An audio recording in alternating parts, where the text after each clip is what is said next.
Whether it was Pontiac stuffing a big V8 into a mid-sized coupe, Dodge using wind-tunnel science to dominate the track, or Buick proving luxury and muscle could go hand in hand, each of these legends made history.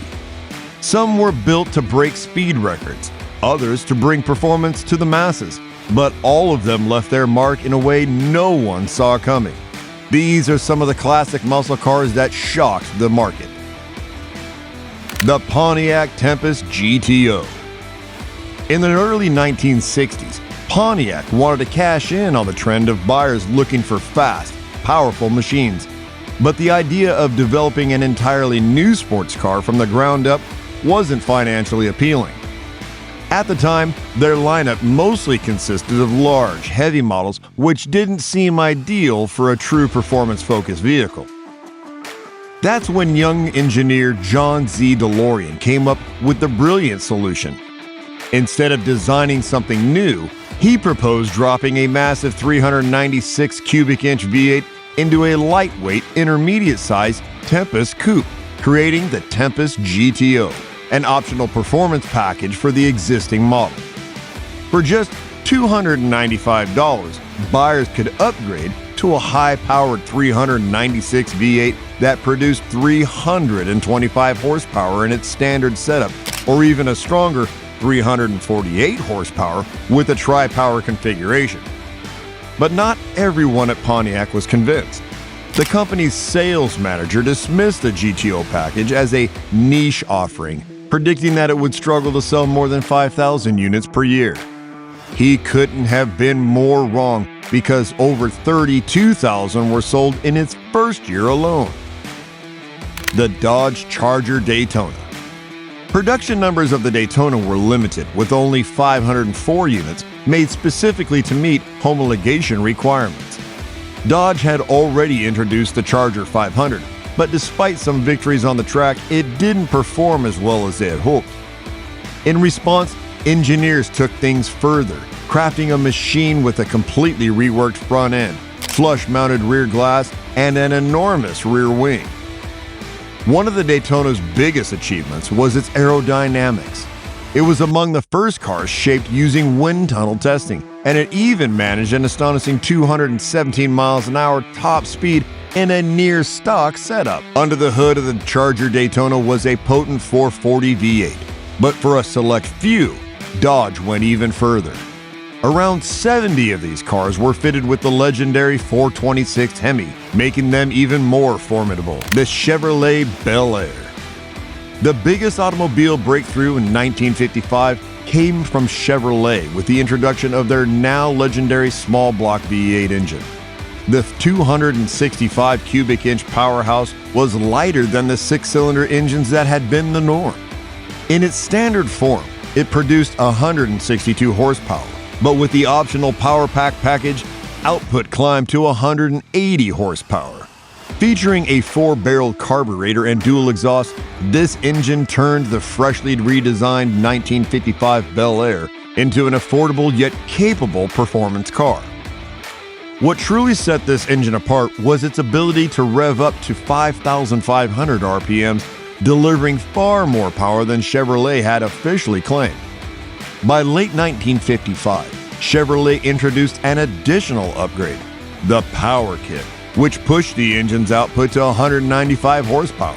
With this enhancement, the 55 Bel Air could hit 60 miles an hour in under 10 seconds. If you've been enjoying this video so far, don't forget to hit the subscribe button so you don't miss out on any new videos. The 1949 Oldsmobile 88 Rocket V8. Oldsmobile introduced two major game changers for the 1949 model year: the sleek and compact 88 series and a brand new engine, the 303 cubic inch Rocket V8. The 88, with its relatively lightweight build, paired with the Rocket V8's 135 horsepower and 2-barrel carburetor, created a combination that set the foundation for what would later be known as muscle cars straight out of Detroit. That year, it secured victories in 6 out of 9 NASCAR races and held its own in drag racing. And the Kings of Rhythm captured its spirit in Rocket 88, one of the earliest rock and roll songs ever recorded. The Chevrolet Impala SS 409.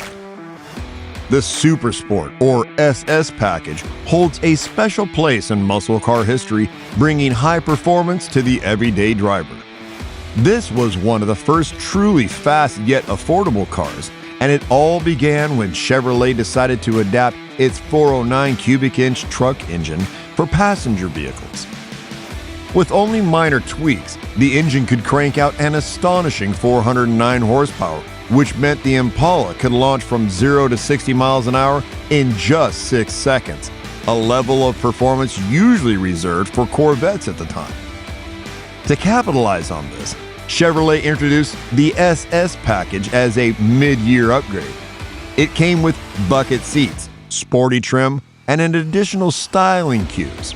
Under the hood, the standard option was the 348 V8 producing 350 horsepower, but the real game changer was the available 409 V8, which, when paired with the dual quad intake, unleashed the full 409 horsepower potential. Even though Chevrolet built over 1 million full-size cars that year, the Impala SS remained exclusive, with only 456 produced. Of those, just 142 were equipped with the legendary 409 engine. The number of SS 409 convertibles remains uncertain, but estimates suggest Chevrolet only made around 45 of these sleek and powerful open-top cruisers. The Ford Mustang Hippo. While the general public was mesmerized, some car enthusiasts were left underwhelmed with this vehicle. The issue? The technology under the hood. At its core, the Mustang was based on the budget-friendly Falcon, which meant its engine choices weren't particularly thrilling. The lineup consisted of tame inline-6 engines and small V8s that didn't offer the kind of power real performance fans were hoping for. Ford quickly realized they needed to step up, and in response, brought in Carroll Shelby to create the track-ready GT350 for 1965. For those who wanted serious power but still needed a car suited for the streets, Ford introduced the K-Code 289 V8. This engine, while not as extreme as the GT350s, was still a high-performance option, delivering 271 horsepower. Buyers could take it a step further with the optional GT package, which included a stiffer suspension, upgraded features, and distinctive styling touches. The 289 Hippo made its way into the lineup in 1965 and remained available until 1967. And for those who opted for the stunning fastback body style, it wasn't just fast, it was one of the best-looking cars on the road. The Plymouth Roadrunner. The idea behind the Roadrunner was straightforward. Build an affordable car that was powerful and fun while standing out with its unique name and playful graphics. To keep costs low, Plymouth kept things simple. The car came with a bench seat, no luxury extras, and manual steering. But what mattered was under the hood. The base model came with a strong 383 V8, while those looking for even more power could upgrade to the massive 440 or the legendary 426 Hemi. By 1969, Plymouth expanded the lineup with a convertible version, giving buyers the option of open-air performance. However, most of the Roadrunners rolling off the assembly line were hardtop coupes. At the time, you could get one for just over $3,000, making it an incredible deal for the performance it offered. Of course, if you wanted to go all out with the added features of the fire-breathing Hemi, the price climbed past $4,000, but for many, it was worth every penny. The Mercury Cougar XR7. When the Mustang made its debut in 1964, its overwhelming success caused competition, and within a few years, every major American manufacturer had its own take on the pony car. By 1967, Chevrolet had the Camaro, Pontiac rolled out the Firebird, and Mercury introduced the Cougar. Since Mercury was Ford's luxury division, it made sense that the Cougar would share much of its DNA with the Mustang. However, Mercury didn't want the Cougar to be seen as just another version of its more affordable sibling. Instead, they positioned it as a redefined grand touring car, adding a few inches to the Mustang's platform to improve ride comfort and handling.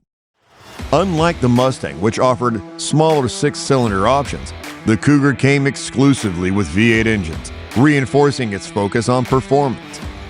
It also had an entirely unique design, featuring distinctive body panels, a signature front-end treatment, and hidden headlights that gave it a sleek, upscale look. Inside, Mercury took things even further by offering premium materials, including a wood-trimmed dashboard, leather seats, and a variety of comfort-focused features. While some dismissed the Cougar as nothing more than a high-end Mustang, it stood on its own as a separate model with a strong identity. But Mercury limited the body styles to coupes, holding off on offering a convertible until later. Under the hood, it packed a potent 390 V8 delivering 320 horsepower. Buyers looking for an even more performance-oriented package could opt for the GT version, which included upgraded suspension, better brakes, and improved steering. The XR7 proved to be a popular option with over 27,000 units built in its first year. The Buick GSX. In 1970, Buick decided to push things even further by introducing the GSX.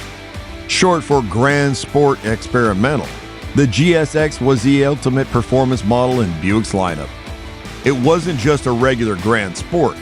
It came packed with the Stage 1 performance package, giving it serious street credibility.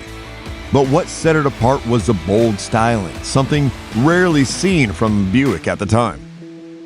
Buyers only had two color choices, Saturn Yellow or Apollo White, both paired with aggressive black stripes.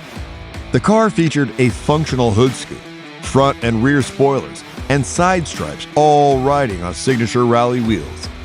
Under the hood, the GSX packed a 455 V8 pushing 345 horsepower. Although that number wasn't the highest in the muscle car world, the engine's real advantage was its weight. Lighter than the Chevrolet 454 or Plymouth Hemi 426, the GSX had an edge when it came to acceleration. The 1967 Shelby GT 500 Super Snake. Carroll Shelby wasn't satisfied with the GT 500. He wanted something even more extreme. That vision led to the creation of the GT 500 Super Snake.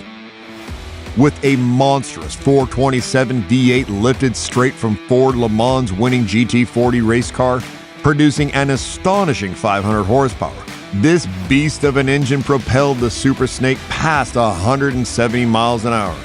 Initially, Shelby planned to produce limited number of Super Snakes, but the high cost made it impractical. In the end, only one was ever built, making it one of the rarest and most legendary muscle cars in history.